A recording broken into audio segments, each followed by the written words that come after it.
guys, this is Daniel from Bar Shield, back with Bar Tip Tuesday, episode 45. Today we're going to talk about dropping a low loaded barbell from overhead. So right here we have some 5 kilo plates, so roughly 10 or so pounds on each side, which is pretty common in the CrossFit community, especially if you're a novice, if you're doing light snatches, like push press, whatever it is.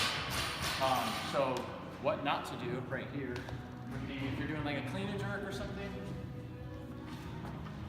So you're at the overhead position right here, and you have these really light plates, dropping it. And you can see how it flipped up like that, and you'll start to see the plates start to bend in like a taco.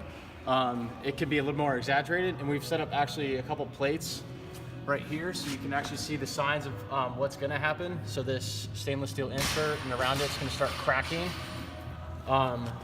So you're going to have to continually replace these over and again. So basically what to do, so again, if you're at the top, if you can, obviously if you're totally fatigued, sometimes it's not possible, but bring it back down. If you can get it to your waist and then drop it, that's ideal, or bring it all the way down to the ground. So relay this to your members, or if you're one of those guys who drops them overhead all the time with light weight, go ahead and give this a try. Thanks, and if you have any other questions, hit us up at BarShieldUSA on Instagram or info@barshieldUSA.com.